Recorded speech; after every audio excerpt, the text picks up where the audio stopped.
AI can help you generate output, but AI cannot carry the mental load of being a founder, a solo entrepreneur, a CEO. It can't carry the mental load. That's the human part. It can't carry the decisions, the judgment calls, the pressure to choose the right next step. If you're using AI every day and still feeling the weight of your work, this video will show you why. And I'm going to walk you through how I use the weekly CEO briefing inside Boss in a Box to remove that weight before it becomes burnout. Founders carry two kinds of work: visible and invisible. The visible work are the tasks. The invisible work is the thinking, and it's the thinking that causes and creates the strain. AI amplifies your ideas, but it also amplifies your decisions. You're not tired because you're doing too much. You're tired because you're thinking too much. This is why Boss in a Box exists. So here's Winnie helping me to plan for the upcoming week. Once you click Get Started, Winnie is going to confirm that you can get access, and then she's going to start with the initial question. Are you reviewing for the past week, planning the upcoming week, or both? I'm letting Winnie know that I am planning for the upcoming week because remember, the idea is to get from the mental load of holding everything in your head and getting to a point where you can focus. And this is what Winnie is doing throughout this conversation.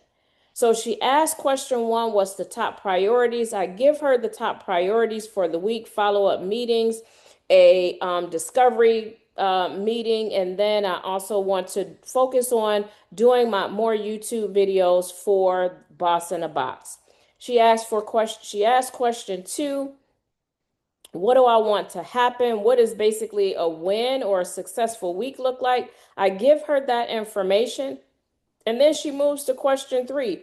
What do I need ready for each publishing day? Remember, Winnie is the executive assistant. She is not the assistant. And so it is up to you as the CEO. She is focusing and forcing you almost, or guiding you into having an executive level conversation without asking her, well, what do you think? So here's question three, asking about what do you need. I tell her what it is that I'm going to need to be prepared. She then gives me some reflection and some suggestions, and then she goes and asks about, okay, here are two of the other specialists that can help you with the things that you mentioned: hooks, descriptions, thumbnails. Do I already have what I need? I tell her no, I need to request it from those two other specialists. She says, okay, and then ask the final question before moving forward. What is my goal? Is it just to move forward with, with those meetings? Or is it a specific decision, proposal, or next step that I want to walk away with?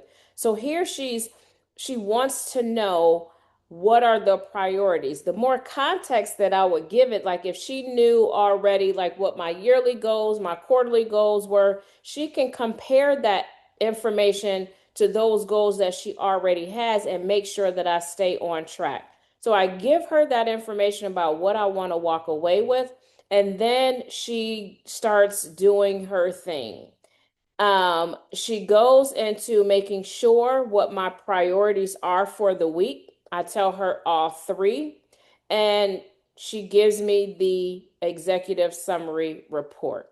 Here's the report. She tells me what my priorities are, what the specialist that I will need to get support from, what I should tell them. She doesn't leave me guessing what I should tell them, and then the support that I need from a human executive assistant. If you're the person that's acting as the executive assistant in this loop, then these are the things that you need to do. block time off for each meeting, prepare the notes, draft follow-up templates, right? If you have a VA or you have someone to help you, this is incredibly good in taking the mental load away from you to figure out what do I tell them to do.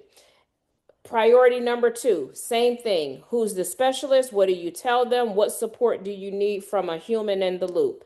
Priority three. And then she just goes on and gives you then a summary of big picture, your main focus. And then here's the patterns that the executive assistant should know, and then tells you when the next briefing is and what the focus is. So this took a lot of mental load off of me because I didn't need to necessarily think through those, right? Winnie helped me to think through them still with my vision and with me leading, but it took a huge mental load off of me. So, Winnie, the weekly CEO briefing, just helped me remove some of the mental load and planning my week for next week. Mental load is created by unstructured thinking. Relief comes from structured decisions. Let me say that again. Mental load is created by unstructured thinking, but relief comes from structured decisions. If you're using AI but still feel scattered about what actually matters, you're not doing anything wrong. You just don't have a structure for your decisions. B.O.S.S in a Box gives you 9 specialized advisors that show you what moves forward, what gets tabled, and what actually drives your business forward. You don't get more ideas, you get direction. And if you want ongoing support, a grounded place to work through the decisions you've been carrying, you can join us inside the AI School for Business. Both links are below. The next video I suggest watching is probably in one of these corners, a simple system for planning your week.